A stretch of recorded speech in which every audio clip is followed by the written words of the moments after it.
আমার জীবনে প্রথম চালতার আচার বানাবো অ্যান্ড সেটার রেসিপি আজকে আপনাদের সাথে শেয়ার করব।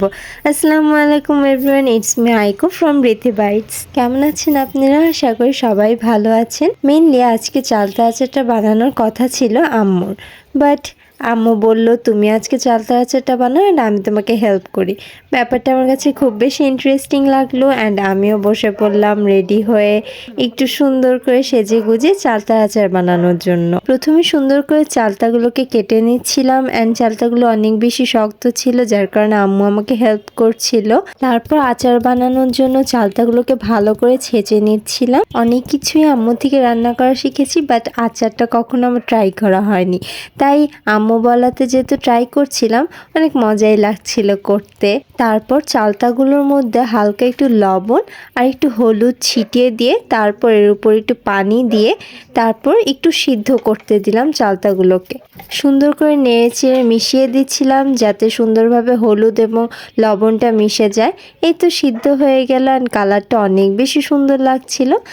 পাশাপাশি কিছু মশলা নিয়ে নিয়েছিলাম। এখানে ছিল 5 ফোড়ন, শুকনা মরিচ আর মৌরি, যেটাকে ব্লেন্ড করে নিতে হবে। ব্লেন্ড করে একদম গুঁড়ো মশলা বানিয়ে নিতে হবে। তারপর দিয়ে দিচ্ছিলাম সরিষার তেল, এর মধ্যে কালি জিরা দিয়ে ভেজে নিলাম একটু হালকা নাড়াচাড়া দিয়ে। তারপর চালতাগুলোকে সুন্দর করে ঢেলে দিচ্ছি। আম্মু আমাকে সুন্দর করে শিখিয়ে দিচ্ছিল অ্যান্ড বলছিল এটাকে লাল লাল করে ভেজে নিতে হবে। তো আমি এটাকে আস্তে আস্তে লাল লাল করে ভেজে নিচ্ছিলাম। তারপর এর মধ্যে দিয়ে দিলাম গুড়।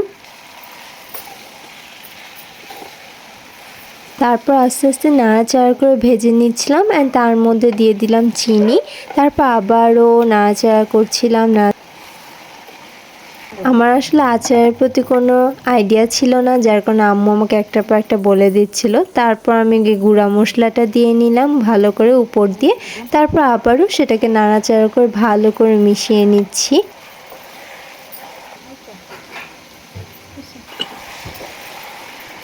এই তো দেখতে দেখতে কিন্তু আমাদের চালতার আচার বানানো শেষ অ্যান্ড রেসিপিটাও কিন্তু অনেক বেশি ইজি ছিল। তোমরাও চাইলে ট্রাই করে দেখতে পারো।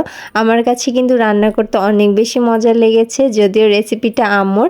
অ্যান্ড চালতার আচারটা অনেক বেশি মজা হয়েছে, অনেক টেস্টি হয়েছে, আমার কাছে অনেক বেশি ভালো লেগেছে। তোমরা অবভিয়াসলি ট্রাই করে দেখবে, রেসিপিটা তোমাদের কাছে ভালো লাগবে।